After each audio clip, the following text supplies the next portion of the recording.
Hello, everybody, and welcome into the Two for Talking podcast. I'm your host, Corey Tusick. I have Josh Yohe with The Athletic and comedian extraordinaire and also multiple podcast host, Joe Barton, because he's doing it from his midnight special studio. So Joe, why don't you go ahead and drop a, we could go ahead and promote that a little bit for everybody. Oh, well, Bert Sugarman's Midnight Special ran in the 70s on Friday night after Carson. And it literally is like every famous great rock, soul, country, blues, pre-disco, every band, basically everybody beneath the Beatles and the Rolling Stones appeared on the Midnight Special. I mean, from AC/DC to B.B. King to Gordon Lightfoot to we're doing everyone's great Chuck Berry.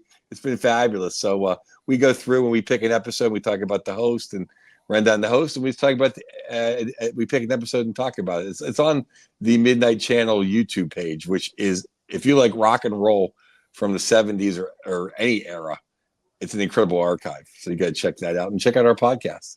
Yeah, definitely. We'll be checking that out. Guys, the great Lou Brown, and you might not remember exactly who that is, but it's a fictitious character from Major League. He once said that in the Cleveland Indians locker room, if you win one game, that's a good thing. You win two, that's even better. You win three, that's a winning streak. It has happened before. Holy cow, the Penguins are on a winning streak. I think in our text thread we said, hey, all the Yinzer optimism is back in my world, at least. What do you guys think? Well, they look like a functional hockey team. Really the first time all season that not only did they win 3 in a row, but they look good doing so. All 3 were in regulation. They weren't giving up 2-on-1s left and right. Maybe Sully has gotten through to them a little bit. We don't know yet. And listen, we're really about to find out if this streak means anything at all, guys, because coming up now is the defending champs tomorrow night. Then you've got to go to New York, then home to Toronto, then home to the Avalanche. So a nasty stretch of schedule. But I give the Penguins credit, and I will say this, Joe, for all the people who said Sully's lost the room. No, he hasn't, because they've looked like a unified team that's actually listening to the coach the last 3 games. Maybe it's coincidence. I don't know. But you got to be impressed with how they've played. And at least they have put in the work the last 3 games. They look like they were about ready to just completely tank. And to their credit, they seem like they've gotten things together a little bit. Josh, I'm going to take a different stance. Not that I have not completely enjoyed these last 3 games, believe me, because everything looked like we were going to end up with about 40 points this season. It angers me now, because now I know we're 3 points out of a wild card and we've blown so many 2-goal leads. It's like I was accepting it, thinking, well, it'll just get us a better draft pick. But now the fact that we're kind of we're in it in a way. I mean, we played more games, but games in hand don't mean anything unless you win them. We've always heard that before. But just how many 2-goal leads we've blown, it's like, oh my God, because now that we've shown we can actually play some winning hockey, it's like, what we just blew it so many times. But no, I couldn't be more thrilled with the win. And you know what? And it's not the 2 Hall of Famers doing it either. It's everybody chipping in, which says something. And goaltending. Who would have thought that would have ever happened? Yeah, let's start there. Listen, I've been as hard as anyone on Tristan Jarry, but I'll give him credit. He appears to be righting the ship a little bit. There was a bit of a scary moment in the Vancouver game. They're up 5-1. All of a sudden, it's 5-4. You're thinking, oh, Jesus, they're not. This isn't really going to happen, because that would have been the end of the season. Seriously, if they blew that game, that was it. They needed to win that game, though, and they did. And then I thought Jarry played really well in Boston. That might have been their best performance of the season, really. I just thought they played a really conservative but intelligent playoff style kind of game. They got the win. So Jarry was excellent in those 2 games. Ned took a shutout into the 3rd period against the Flames on Saturday. So I think they're obviously playing a better, more intelligent brand of defense in front of the goaltenders, and that's going to help them. But to their credit, the goaltenders have been considerably better. We've been saying all along that, goal prevention or lack thereof is their single biggest problem among their many problems. And they've at least, gotten a little better in that regard in the last few games. And listen, huge tests are awaiting in the next week. They're playing a bunch of potent offenses, so we'll learn some things.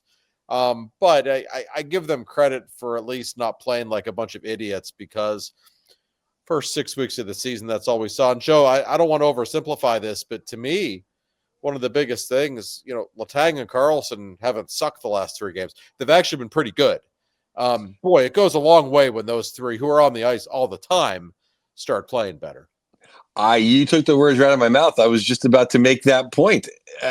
Just to get back to the goaltending real quick, though, I actually think that without their goaltending being better than usual, I think we lose those games. I mean, Jari in particular made some incredible saves in Boston, and Ned stood on his head a few times on Saturday against the Calgary organization. So I give the goaltending just as many high marks as anybody else for the 2 games they won on the weekend. I think it's huge that Letang and Carlson got their heads out of their ass. I mean, Carlson actually played defense on Saturday, which was remarkable, and actually Friday. It was in Letang didn't look like old Letang, but at least he didn't look like terrible Letang. He didn't make the glaring mistake. Carlson actually played defense, and Letang didn't make glaring mistakes, which is huge for this team.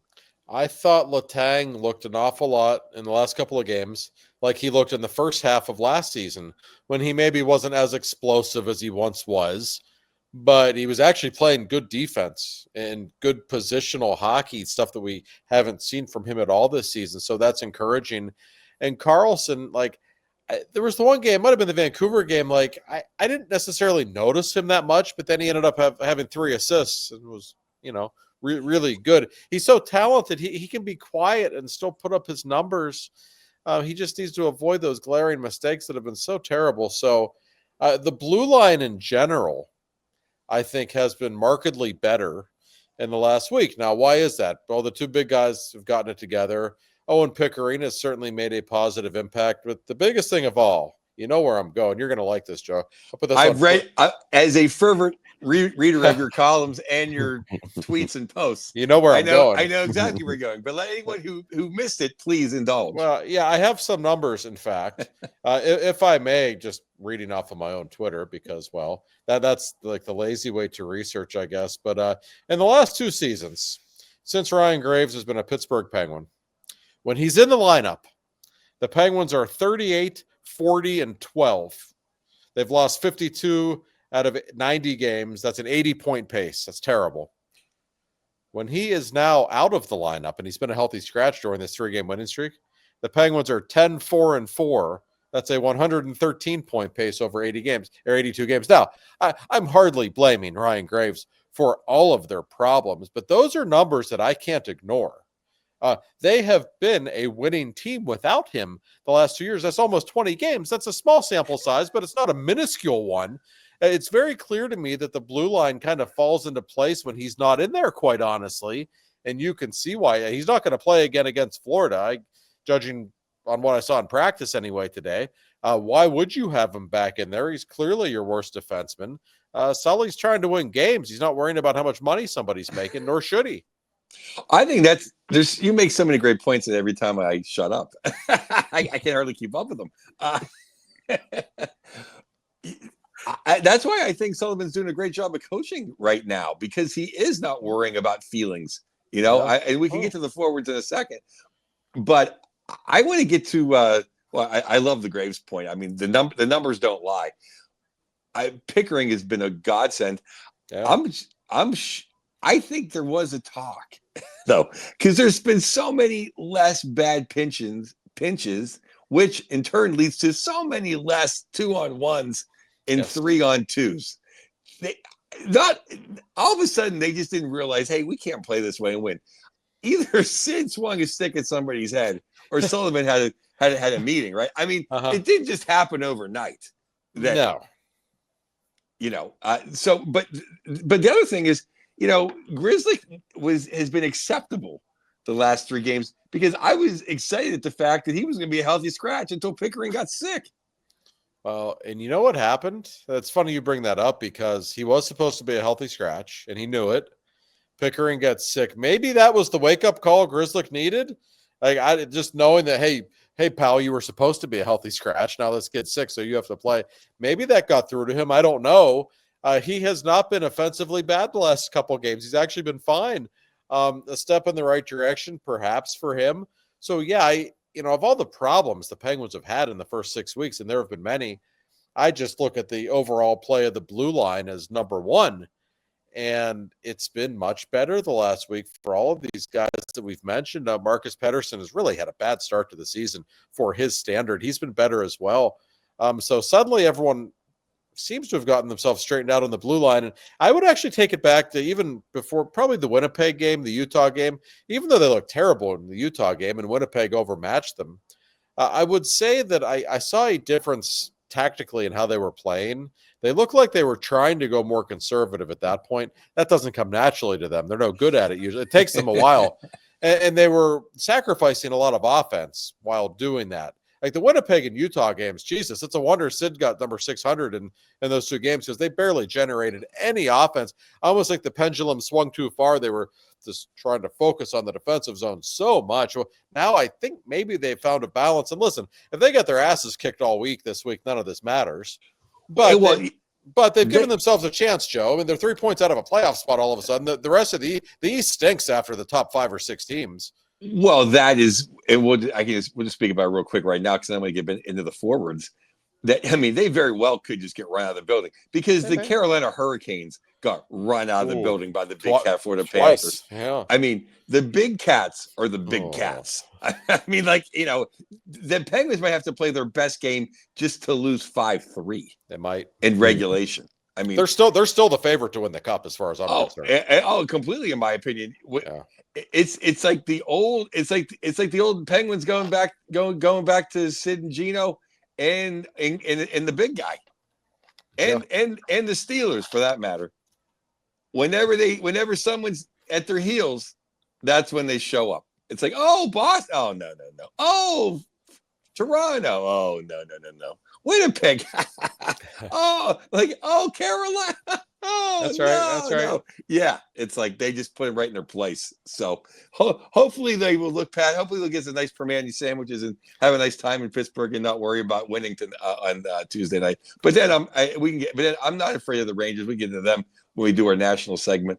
Can't wait. And yeah, but I will say our playoff chances have gone up 500%. According to Money Puck. So, it's if we go up another 500%, we might be Stanley Cup favorites. Well, I'm sorry, but I don't know if we talked about this last week, but how about Don Philip Tomasino coming in? I liked him when he played in Nashville. I'm not just saying this revisionist history. I think I said I like the trade, at least on this one of the podcasts I do. Yeah, I think he has some hands. And I also really, really, really like the DOC up with Gino. Shades of a young Bugsy. Maybe not as handsy as Bugsy. Maybe doesn't have the liver that Bugsy had. But few among us do. Yeah. Bugsy, I love you. But I think that really completes Gino's line. And at least it puts Bunting at least on the third line. Because I will once again say, not a winning player. And that penalty, I know it was in November still, but that's up there with Simone and Erod as worst penalties ever taken. Yeah, he is a frustrating player to be sure. No, I agree with everything that you said, Joe. I like O'Connor on Gino's line a lot. I still think O'Connor probably has the third highest ceiling of any winger on this team behind Ricard and Rust. So that is a very real thing. And, getting back to the Florida game coming up here on Tuesday night. In the last couple of years, how Florida beats the Penguins? They just beat the hell out of them. That's really how they decide to attack the Penguins. We saw it last year in the game in February. It's when they broke Jake Gensel's finger, which ended up being the last game he ever played in a Penguins uniform on Valentine's Day. They were just going after him all game, and there's nothing the Penguins could do about it because Florida is just a bigger, tougher hockey team. So just from that standpoint alone, we have ourselves, I think, a very interesting test coming up. But also, you mentioned Tomasino. Listen, it's 3 games. but he's been impressive. Not only does he have 2 goals in 3 games, he leads the Penguins in shots on goal in those 3 games. And he's done it playing with Gino, and that's nice to play with Gino, but he's not an easy guy to play with.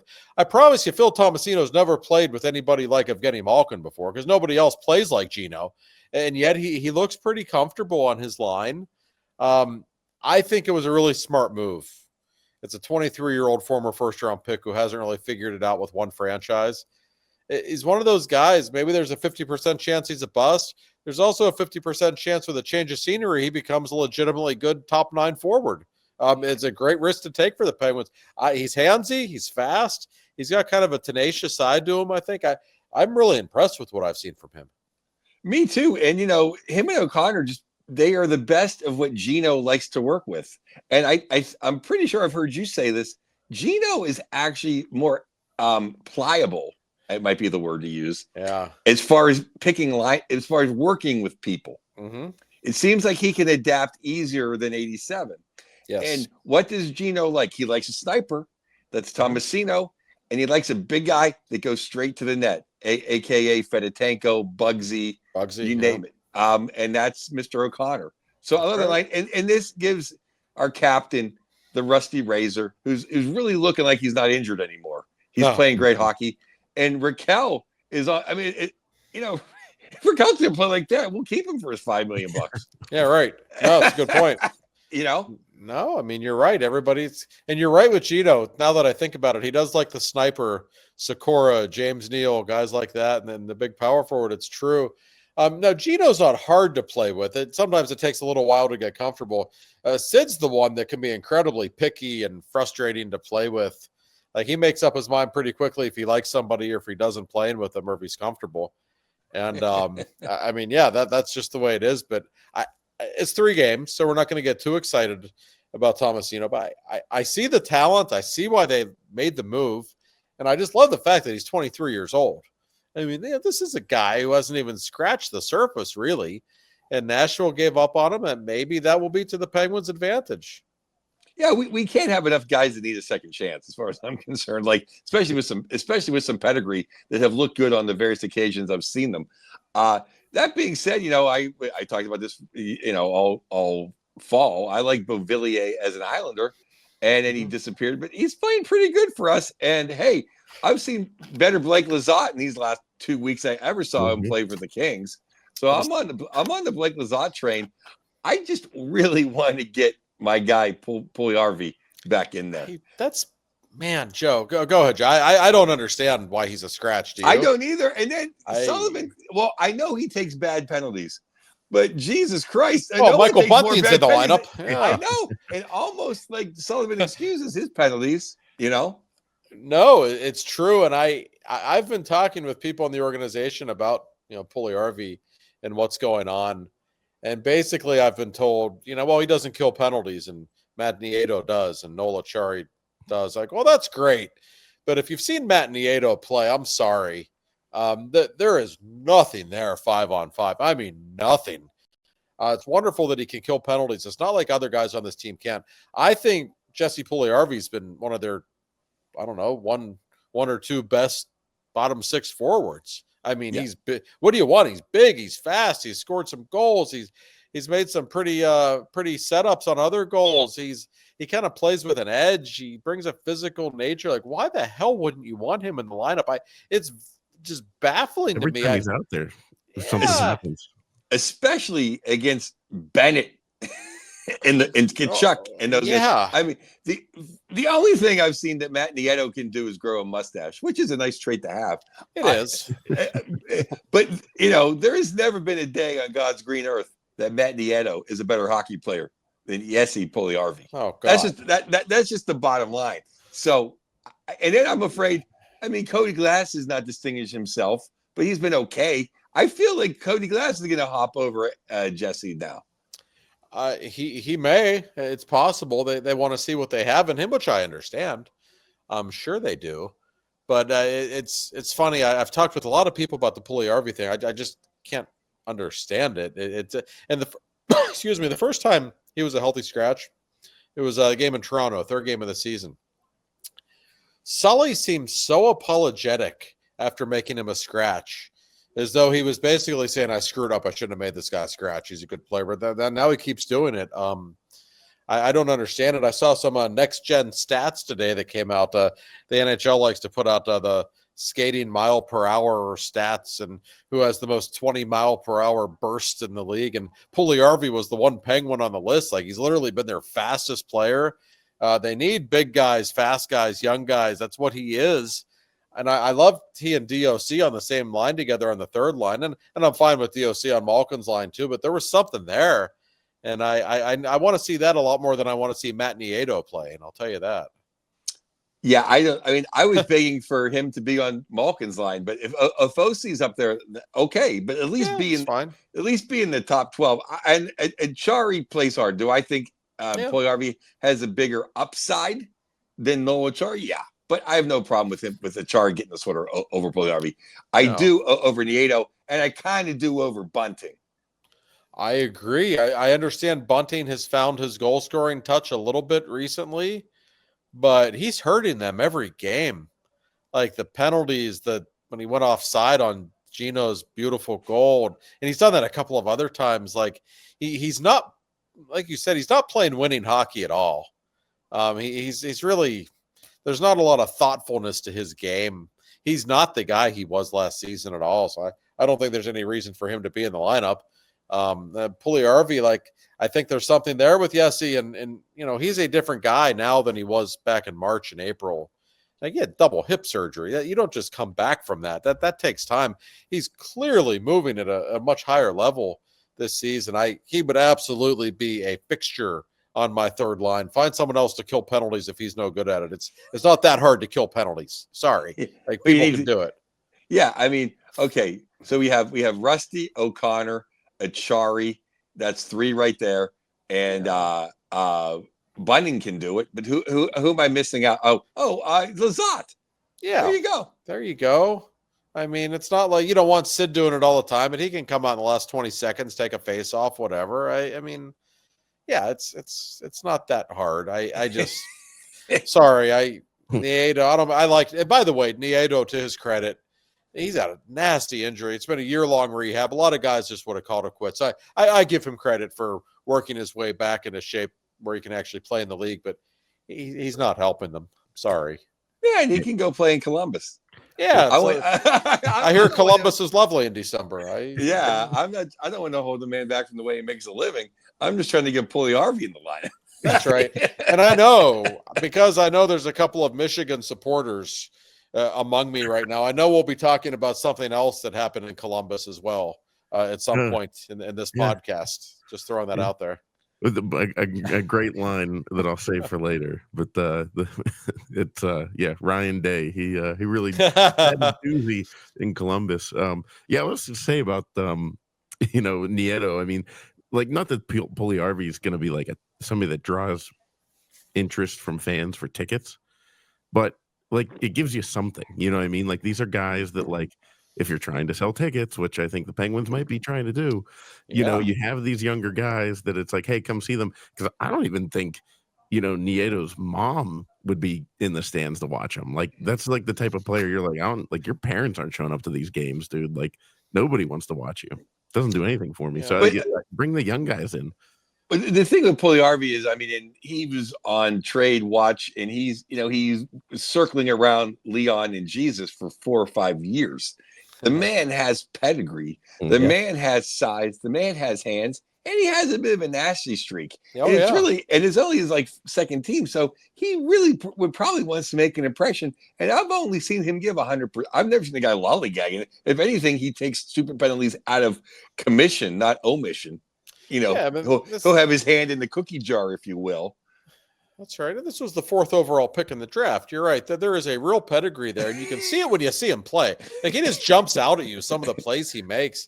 Like, I don't think he has a real high hockey IQ, which is why I don't think Gino likes playing with him because of that. I know for a fact McDavid did not like playing with him because of that. But okay, fine. Put him on the third line then. He doesn't need to play with a star center to be effective. If you leave him on the third line, he'll score 15 goals. He'll draw a lot of penalties. He'll just make a positive impact. I really like this guy.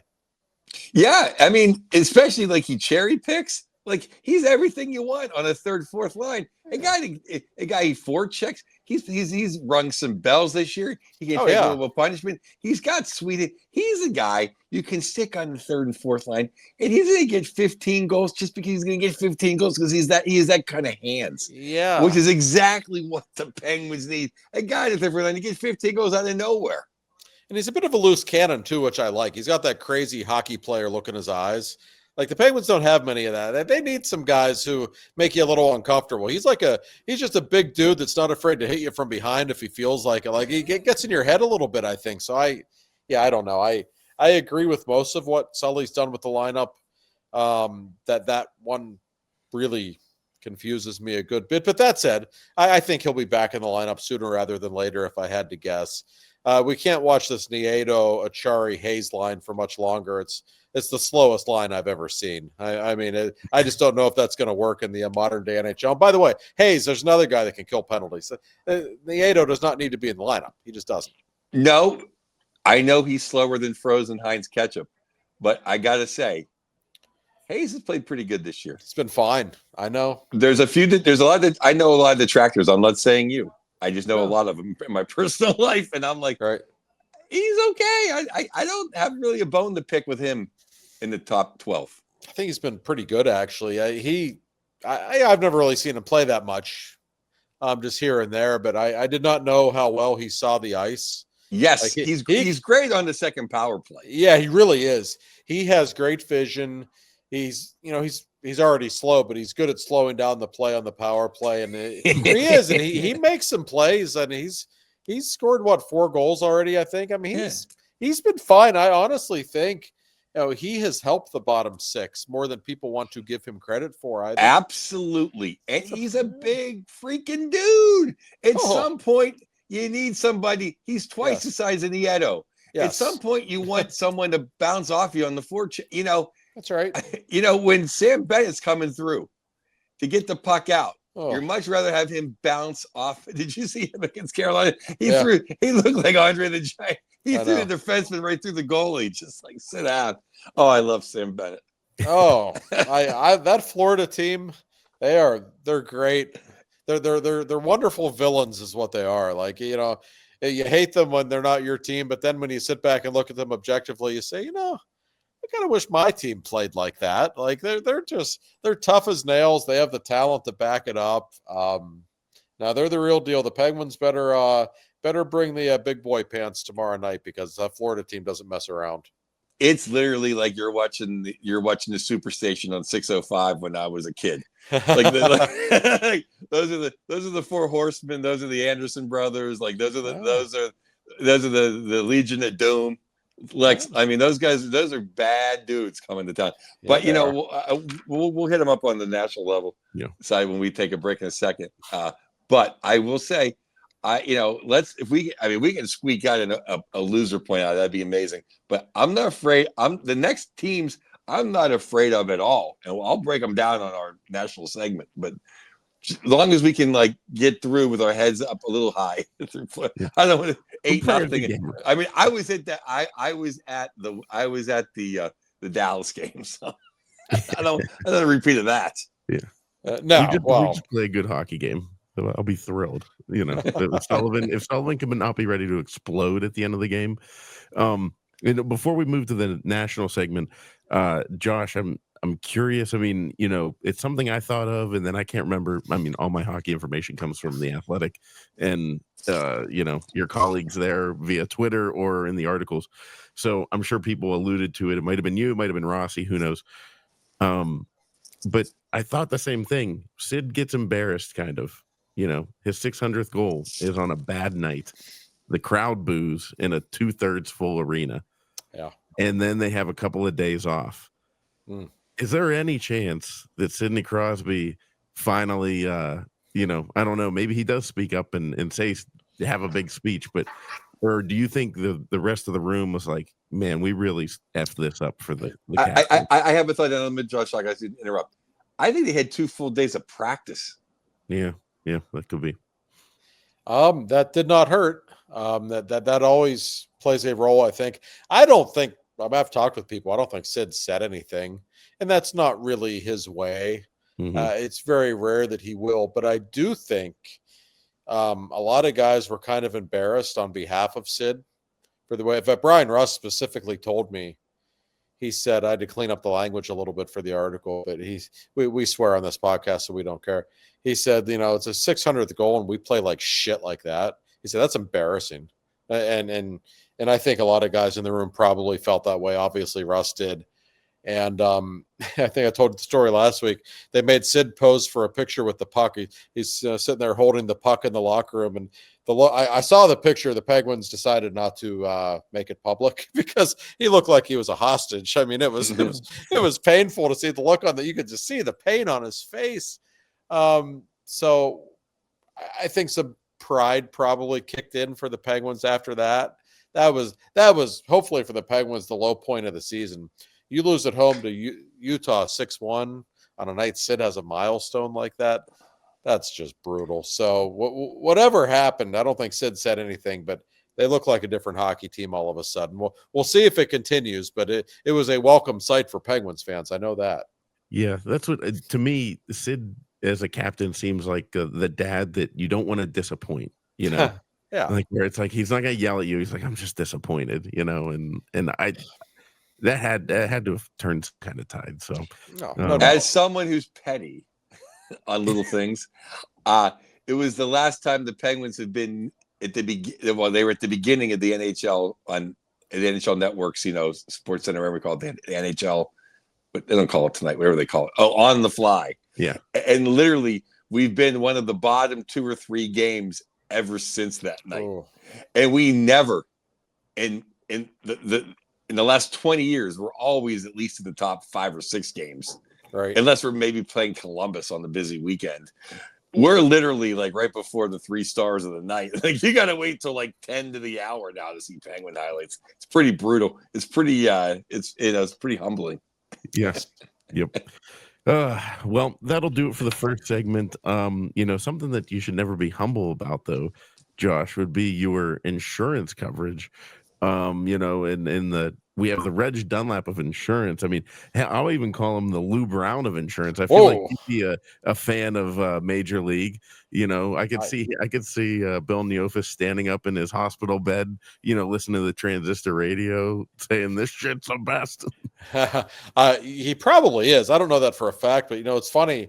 I was in Canada this weekend with my kids, and we were walking through a store in the mall. It's kind of like the old Spencer's stores they used to have. Yes, I take my children to those kinds of stores.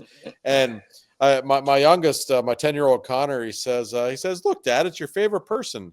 And I said, "What do you mean?" I looked, and he was pointing to a Reg Dunlap bobblehead. I'm like, "Oh, wow, that might be a fine Christmas present for your old man. I like that." I appreciate my children associating Slapshot with me, and I know the king of Pittsburgh insurance would appreciate that indeed. The Neofus Insurance Group, they're the best. We tell you every week, we would not lead you astray. These people are the real deal. They're ready to assist you with all of your insurance needs, every stage of life. They don't care what you're doing. You could be buying your first home. You could be looking to downsize in retirement. You're adding cars. You're adding kids. You're adding pets for your pet insurance. They've got you covered in every imaginable way. They've been doing this in Pittsburgh since 1960, the year Mavs beat the Yankees. Multi-generational family in charge of this. They are the very best. It's the Neofus Insurance Group. That's 412-364-3388. They're located in the North Hills. Very easy location to find. So Bill is the man. Give him a call. Tell him we sent you. Thank you, Mr. Neofus. On the second segment of Two for Talking, we're going to talk national segment, and we're going to get into the teams, the uppers and the downers. Sounds like the health class in Pittsburgh. Uppers and downers today. We're going to start with Josh's. We're going with the teams first. And Josh, your first team on the upside would be the Columbus Blue Jackets. I want to give them a little bit of credit. Now, I know they're not some playoff team, but they have exceeded all reasonable expectations, Joe. They've won 3 games in a row.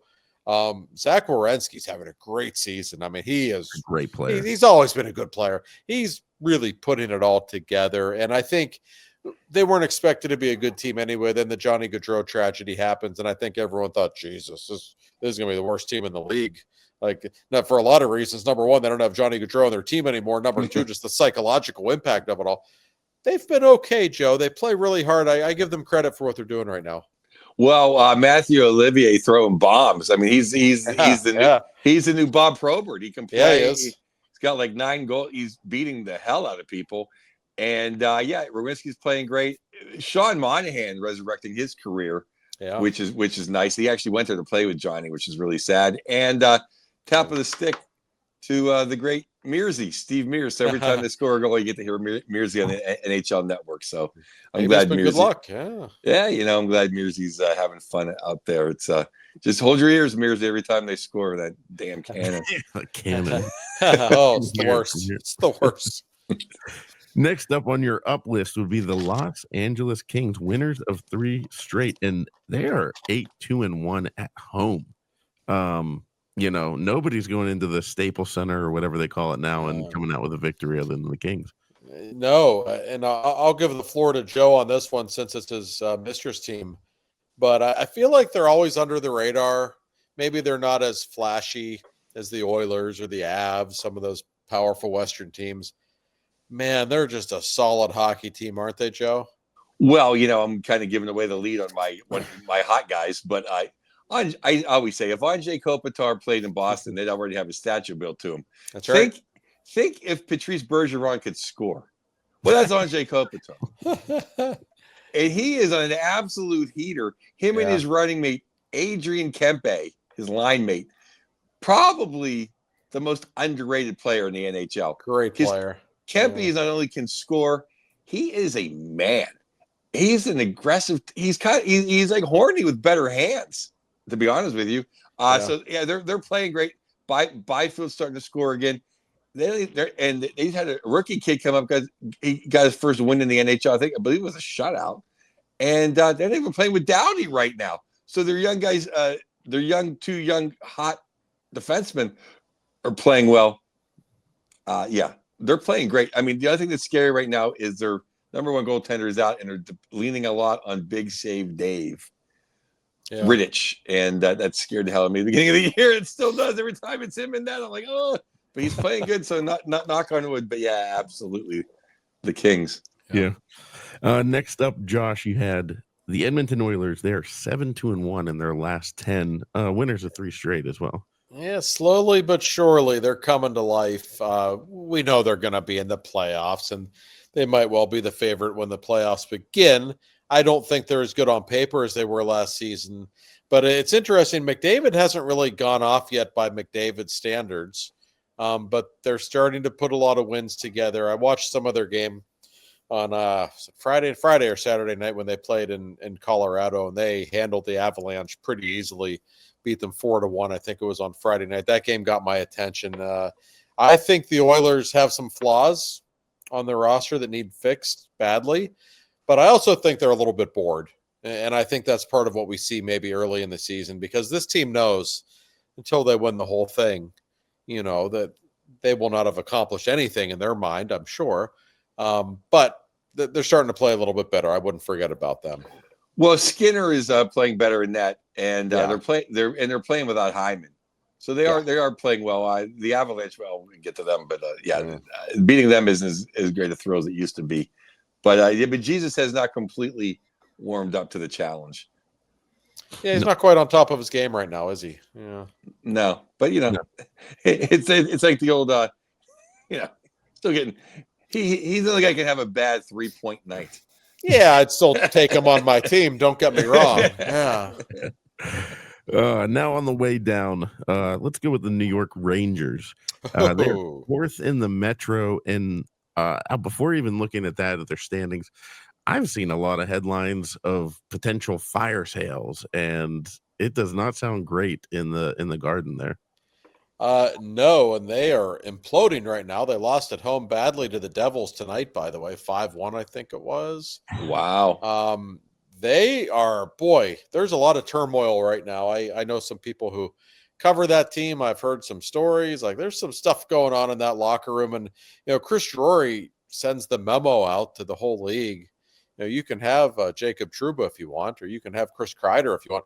Trouba was no surprise, but Kreider, now that got everyone's attention, knowing that he might be available. I've also heard from a couple of people that Zibanejad is very much available. He's not playing well at all. So the Rangers look like world beaters the first couple of weeks of the season.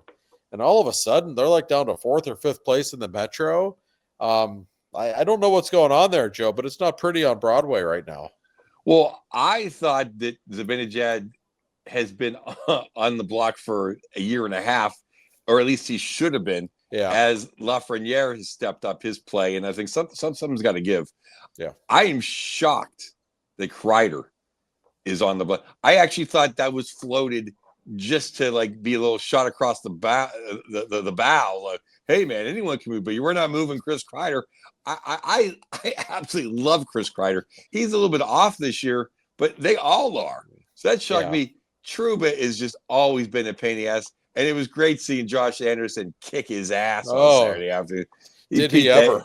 He beat him like he stole something. Yeah, he really. Nice. He really did, but no, I agree, Joe. To me, Kreider is like the heart and soul of that team. He's a Ranger. He's fifth all time in goals. He took less money to stay there. He's their Rusty Razor. Well, they doesn't have 2 cups. Somebody. Oh, but they got Cheeto back. Did Cheeto play tonight? I don't know. I heard he was coming back, so I assume he did. But they've got problems. There's something not right with that team. And Shesterkin's played really well, by the way. Like he's not the issue. I know. I mean, other than Giroux, he's the guy I like the least that isn't a flyer. But he's played phenomenal. That game. I mean, they should have lost to the Habs. Yeah. Oh yeah. They got lucky to win that game. Yes, they did. So now they've got serious issues right now. I think they're a team worth keeping an eye on. And I just make one final point about it. And you're not going to find a better coach than Laviolette. Like he's not the problem. If they fire him, like they're just stupid. Right. I agree. I think he's a really good coach, but who knows? Maybe he is in trouble. Like, that feels like a volatile franchise right now.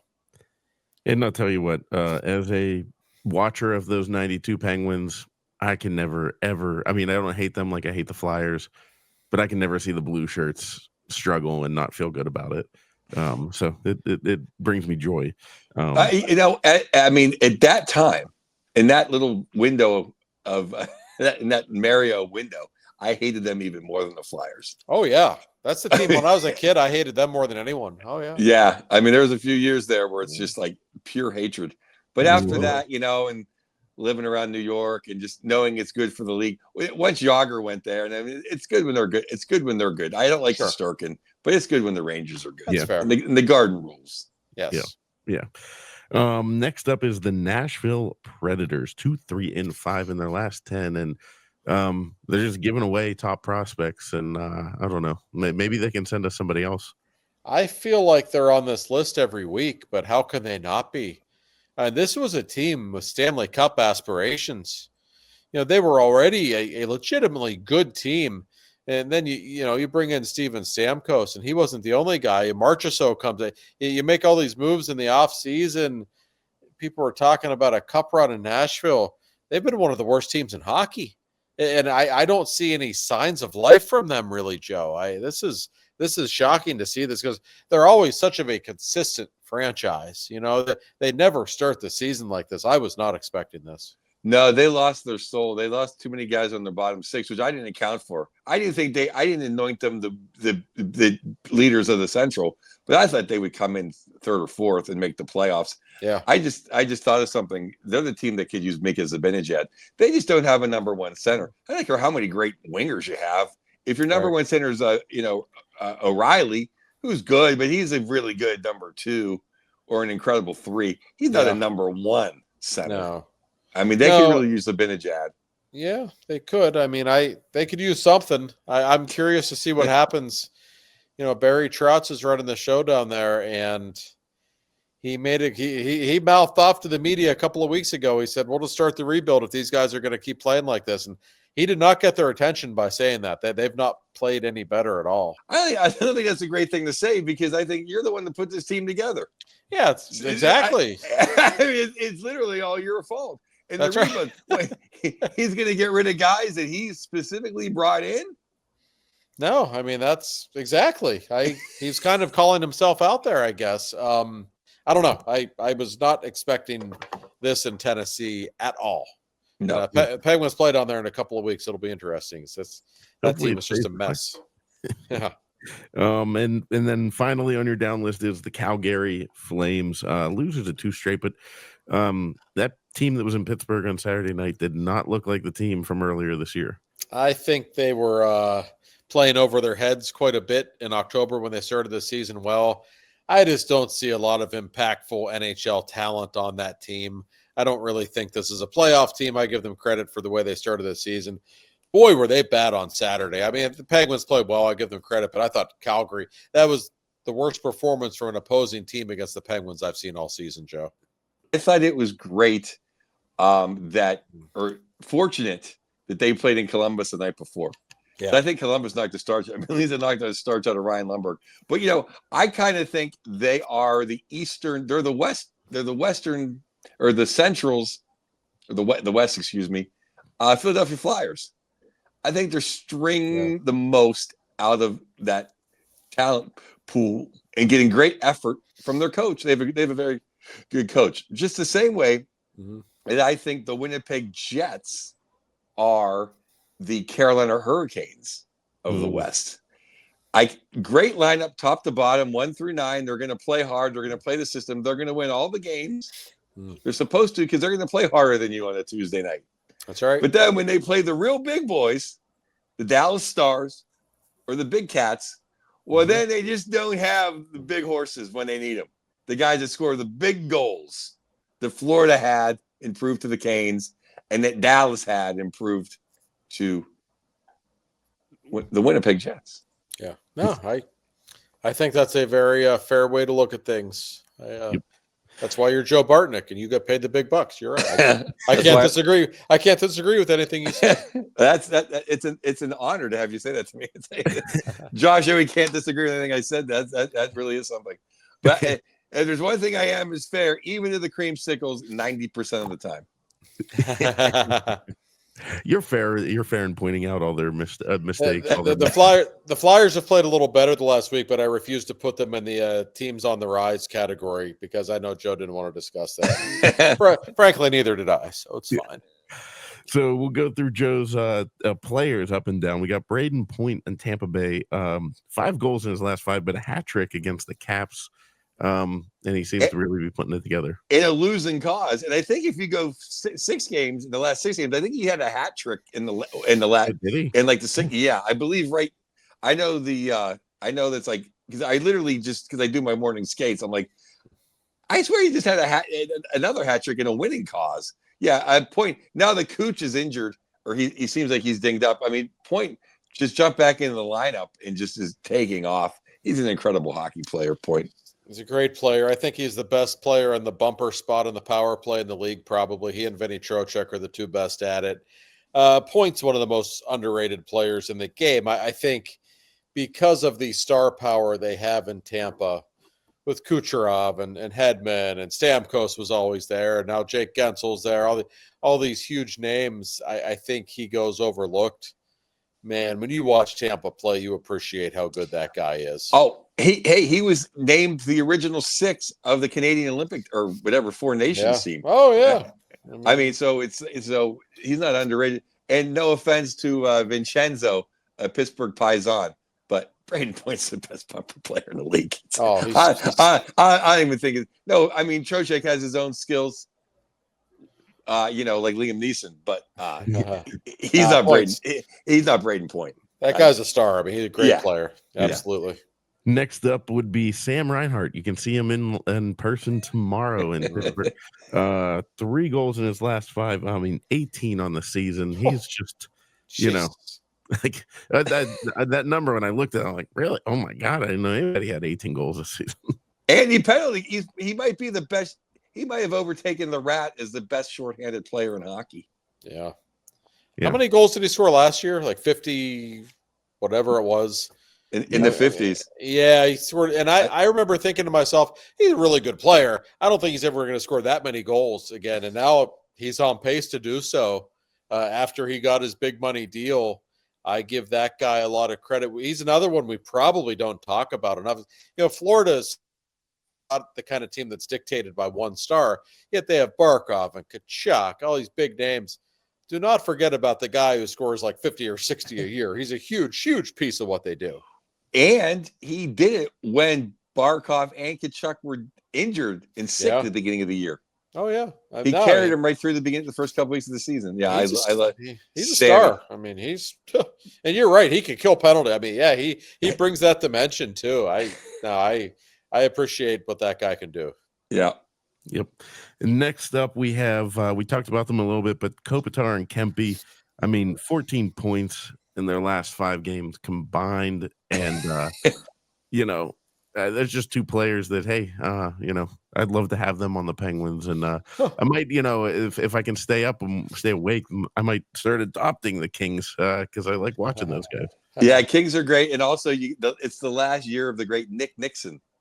Great voice of the Kings, who followed the legendary Bob Miller. That's right. They're old school. They're simulcasting it old school. Oh, yeah, they are. Awesome. Yeah, Joe Kopitar has always been one of my favorite players in hockey. I just think he is such of a superstar. He can beat you in so many different ways. I love that he is still, at later stages of his career, that he's still this good. I mean, he's a great player. And Kempe, I feel like he scores 2 or 3 goals every time he plays against the Penguins. So I always notice him when I see the Kings play at first. Like, man, this guy's a hell of a hockey player. He really is. Yeah, I've seen his whole career, obviously. But when he was young, well, this guy got some hands. He kind of, he hit the gym a little bit and moved up the lines, and now he's a top winger on a great team. Yep. Next, though, now going down, we're going to pair these 2 together. It was Chris Kreider and Jacob Trouba. We kind of were getting into that with the Rangers and the whole mess. I mean, Kreider, like he's the heart and soul of them, but he's got 1 goal in his last 5. But he's got 9 goals on the season, but no assists, like 9 points. Yeah, he has a Cy Young. The old Cy Young, right? Yeah. Just it doesn't, and then Trouba, the kind of mashing these 2 together. But I've seen, talk of him being stripped of his captaincy. Outside of getting traded, they could just take it away from him. I don't know if that's just me reading, people shit posting on Reddit or whatever, but no, I know that's been talked about. I mean, I just never agree with that. I mean, they did it to my favorite King of all time. As much as I love and respect Kopitar, my guy is Dusty Brown, and they took the C off of him and gave it to Kopitar, which was, what? I mean, just like I feel bad for Tavares. Now Tavares is playing his ass off in Toronto. Yeah. But why would you do that? He's already going to probably leave next year anyway. So stupid. I think ripping the C off of somebody is, I don't agree with that. I completely agree. Little update, by the way. The Rangers lost 5-1. The only goal scorer was Kreider, so he's now a perfect 10-0 on the season. Oh, look at that. In his Cy Young attempt. Trouba, pretty invisible. Keandre Miller's really strong, and he's a guy I've always really liked. He's a -3 again tonight. They're a mess. But yeah, Trouba, they've been trying to trade him for a while. I don't think anybody wants to touch that contract. He's just not very good anymore. The Kreider one, though, that seems silly to me. I think he's really, really good. If I were the Rangers, I would still be trying to build something around him. I wouldn't be getting rid of him. Trouba's always been a pain in the ass. He didn't want to. He wanted to leave. He wanted to leave Winnipeg. He gets to New York and he can't leave because his wife's in nursing school or something. It's like there's nursing schools all over the world. It's like Eddie Murphy. I got $1 million in a little boutique money. It's like, come on. That's right. Yeah. I mean, hey, Chris Kreider, if you want to come to Pittsburgh, we're cool with that. We'll find a spot for you. And then finally on your down list, Joe, we got Nathan McKinnon, 10-game goalless drought. Wow. Pains me. I love Nathan McKinnon. I love the Avalanche because McCarr's played pretty good. They got Nikushkin's come back and look like he hasn't missed a beat. Yeah. And their goaltending is what it is. But when he hasn't scored, when you're Big Mac and you haven't scored in 10 games, you got to be on my ice cold list. It pains me. Yeah, I was watching him play the other night. He looked fine. He looks physically, like Nathan McKinnon. I think it just goes to show how hard it can be, and that it's still the National Hockey League. Every team's still game planning against you. Sometimes it happens. I think he'll be fine. He's still one of the league's leading scorers. He just can't score a goal right now. His teammate, lucky for him, Kel McCarr has like 14 goals or something. It's ridiculous. That helps a little bit. But McKinnon will be fine, but the Avs have their problems. They really do. Their goaltending stinks. I don't think Gabriel Landeskog's coming back. I wish he would. I love the guy. I know he's tried for 2 years now to rehab from this knee injury.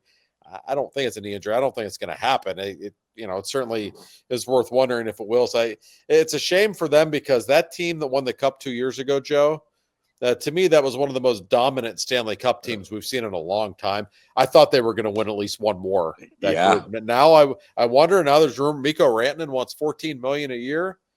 There was a trade. They were thinking him for Marner. I heard that up in Canada. If I'm Colorado, Mikko's a great player, but I don't know. $14 million a year. If I could trade him and get a huge haul in return, I'd think about it. As great as he is, I don't consider him one of the 5 best players in the game. That's a lot of money. I don't know. Honestly, if I could trade him and not get Mitch Marner back, I would. If I could get a better package than Marner. Yeah, I mean, Colorado wants to win cups again. I know, but I think there's Druin right now, Manson, our boy Ludwig, him and Manson were throwing people around like the Samoans the other night. But somehow Manson must have got dinged in that melee because he's out, isn't he? Yeah. He's a Wood is out. Wood is out. Druin is out. And another third line guy, Wood, Ross Colton, Miles Wood, they're both out. Yeah, and they are missing guys. And now that Manson's out, after the top pairing on defense, their defensemen are not that good. I know Gerard's okay, and they don't really play. Their goaltending stinks, but they don't really play good defense. They rely on outscoring people. And if McKinnon's going to go 0 for 10, I know Rantanen has not slumped and the Cushions played okay, but they're not scoring goals. I think they're going to have trouble making the playoffs. I never thought I'd say that. They strike me as a team that needs some kind of a shakeup. Like, I don't know what that might be. There's something a little stale about them right now. And when you've got guys as great as McKinnon and Makar who are in their primes, you shouldn't feel stale. Something's really off with that team. So I'm curious to see if we see some kind of a move from them. Would you not trade him? Would you not trade Rantanen to a team that could just give you like 3 real forwards and maybe a draft pick? Oh yeah, I think as opposed to paying him $14 million a year. Yeah, I mean, I think he's a wonderful player, but yeah, you already got your 2 stars. I don't. Yeah, if you could get 3 good players for 1 great player and something like that, yeah, I'd absolutely consider it. I would. Like you send them to Ottawa, and you get you get maybe get Kachuk. I like it. Do you think that's the thing that gets their attention and kind of shakes them up? Maybe. I mean, if I could get a Kachuk on my team, I would always do it. You always want a Kachuk on your team, right? Yeah. 1,000%. Yeah, no? I'll take one. I'll take one on my beer league team. I'll take the Pops for my beer league team. Well, that'll do it for the second segment. On the third segment, we'll talk some football. Steelers back in the winning ways, and also we'll talk a little college football as well. Welcome back to the third segment of Two for Talking. And so before we get into the Steelers, here it comes a little bit. The Michigan Wolverines, they own the Columbus junior varsity team. They own the Ohio State Buckeyes. The whole state of Ohio is underneath Michigan for a reason.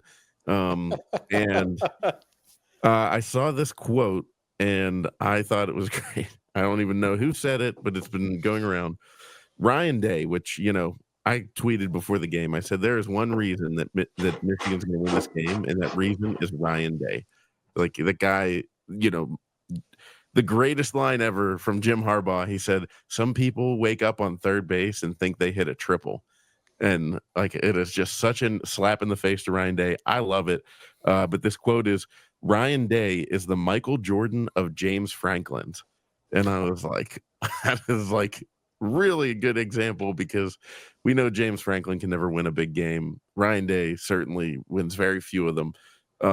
He beats Franklin, though. I don't agree with that. I do not like Ohio State at all.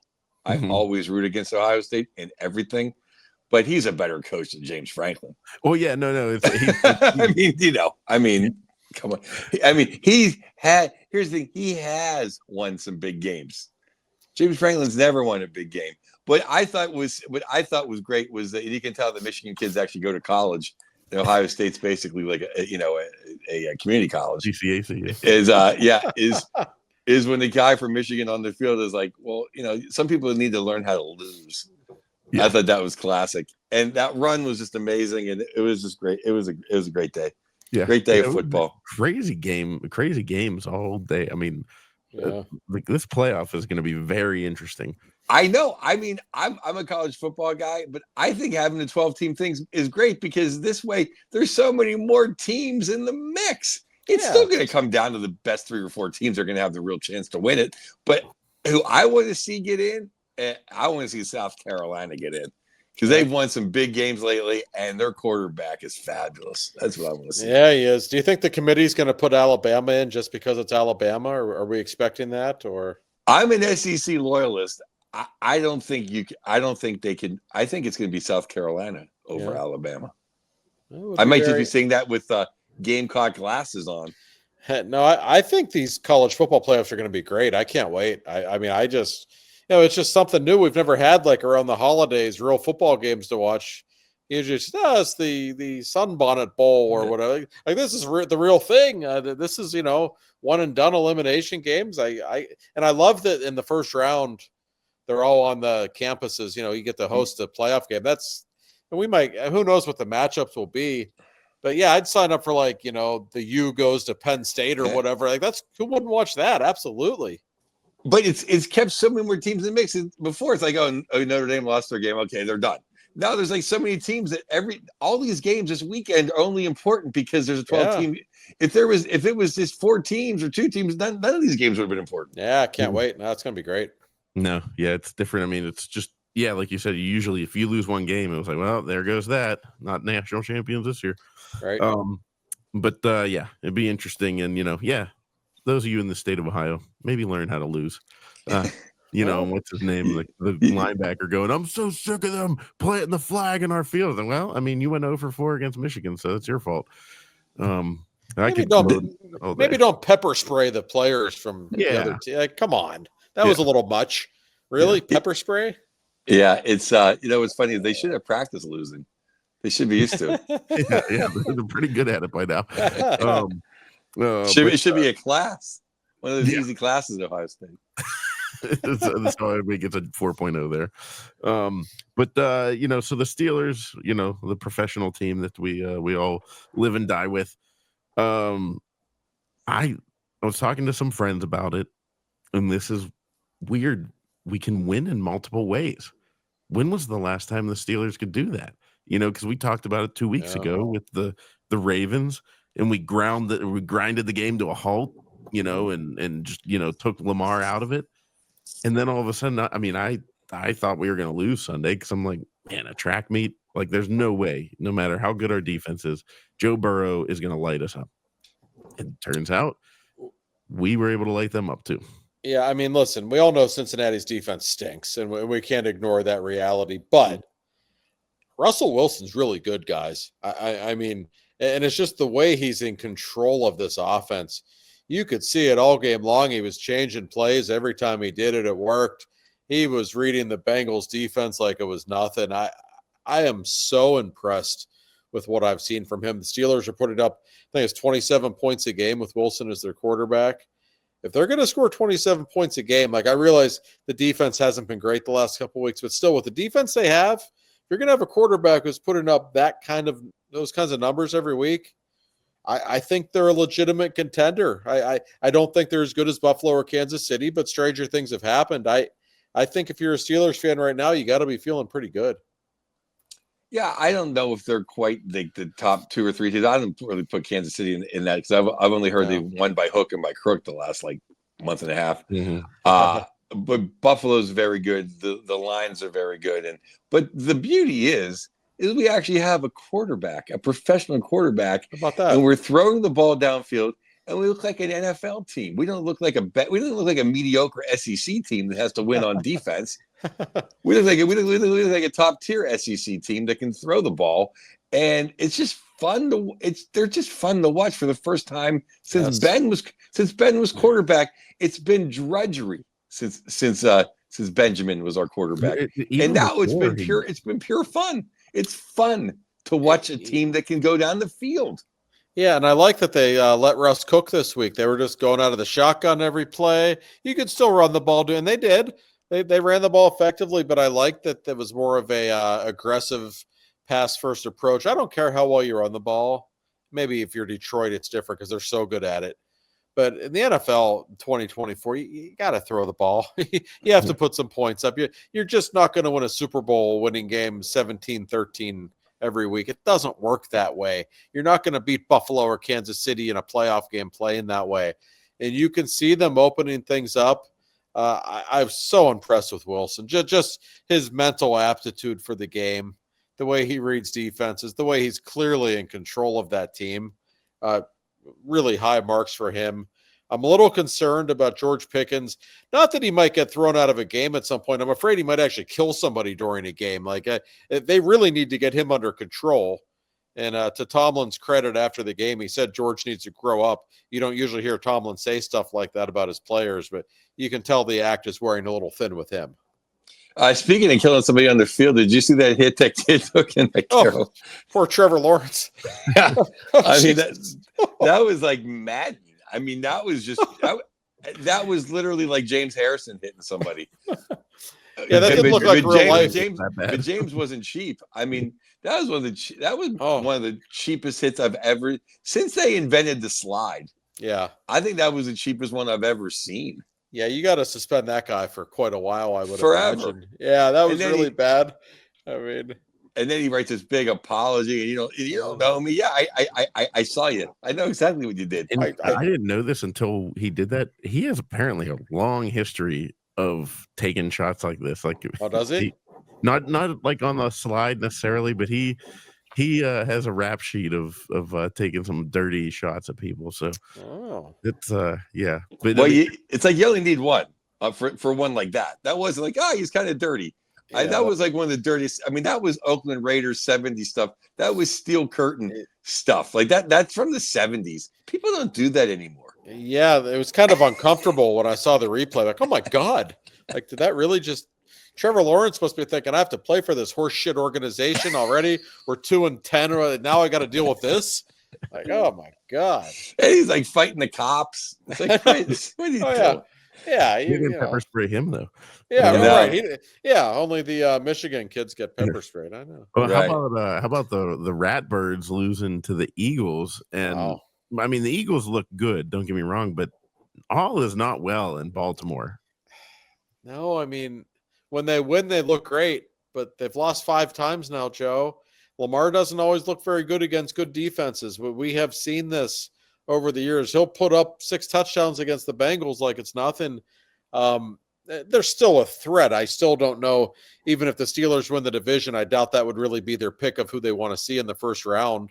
But that said, I think Baltimore has its problems, and I've done the math because the Steelers have the tiebreaker. Here's the deal. You got the Browns and Bengals at home for the Steelers still coming up on the schedule. If they win those 2, all they have to do is beat Philly, Kansas City, or Baltimore, which is a terribly difficult schedule. If they win one of those 3 plus the other 2 home games, they clinch the division. So things are looking up for the Steelers right now. Yeah, and I'm just not worried anymore since we got Russ in the mix. And I'm like, okay, if our defense plays like crap and Peasy Jr. gets, more flags than the United Nations, like whatever, we're just going to put 35 when we can score. It just seems like everything's okay. Yeah. It's not the end of the world. Oh, we're down to touchdown. I mean, if Kenny Pickett throws that pick, we're losing like 17-0. Like we're not God. like we're not scoring 7 points. And that was like a blip. It was 21 at the half. No, I'm telling you, and listen, Justin Fields, like he wasn't awful in the first 6 games, but they weren't going anywhere with him, right? It took some of our whereas like Russell, some of our teams yeah, he was fine. But I mean, Russell, to me, the second Wilson was inserted in the lineup in the game against the Jets, the Steelers' ceiling like went way up. I mean, they can beat you different ways now. I'm not saying they're the favorite in the AFC. I don't think they are, but I think they have a puncher's chance to go into Buffalo or Arrowhead with him compared to what they were doing with Justin Fields on offense. It's a different team. Yeah. Pursuta was saying that on DB this morning. He said, hey, look, you have that club in your bag now. You can go out there and score 44. So it's just weird. It's fun because it's before. I mean, in the 2020 season, Ben wasn't Ben. And then 2021, obviously, he was just, hanging onto his arm. So we haven't seen this since 2018. But I will say this. When people want to throw dirt on Ben's last couple of years, he was magnificent. Oh, he was so great. But I mean, like, you could see the physical skills diminishing. But then when you go back and look at his numbers those 2 years, like, he was pretty damn good. He's still throwing 30 touchdowns and 10 picks behind a horrible. They couldn't run the ball at all. Like they had no offensive line. He was getting killed every throw. That's a good point, Joe. It's like his last couple of years probably are a little underappreciated. He was still pretty good. Yeah, not by me. No, me neither. 2020, I say the amazing thing, he was averaging he was getting the ball out in 2.2 seconds. Oh, because he had to. Yeah. And the ball was traveling 4 yards in the air, but somehow he still put up those numbers. So yeah, no, I'm not saying that to rag on Ben. I'm just saying we have not seen these deep balls, these I mean, how about the hit that Calvin Austin took? Good Lord. That was a pretty good hit for that line. It's a shame because he, especially with Russell, a quarterback, he's become a real weapon for the Steelers. He's coming into his own a little bit. He's using everybody except the guy they traded for. Yeah. Except for one pass was all we needed. I got to get running, but I want to say that on you can, if you follow me on Twitter, you can get to the link. We have some Two for Talking merch, a killer hoodie and a killer T-shirt to check out. And I don't know what our lofty producer is doing tomorrow, but I am open for a post-apocalyptic Florida Panther.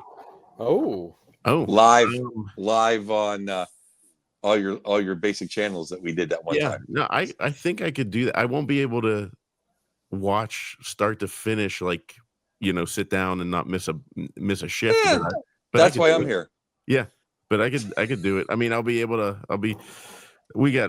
my kids got hockey tomorrow night, and so I'll be watching it. But then listening. If you can't do it, I'm just throwing it out there. Maybe we can have one for the guys. The fans really liked it because I won't be. You got to keep the people happy. Yeah, got to feed the beast. They were. I mean, people were putting the comments in. We were getting comments. We had 30 people watching. Yeah, live. so I can do it tomorrow night. So maybe we can have some fun tomorrow night. Yeah, I know Josh will be working his day job. Maybe I'll make a guest appearance. You never know. That would be something. We actually have some some smart takes in the show. That's right. All right. Well, yeah, that sounds good. We'll do that tomorrow night. Post-game show. You heard it here first, folks. Tune in. It'll be live to shortly after when the Penguins game ends, and we'll talk to you guys then.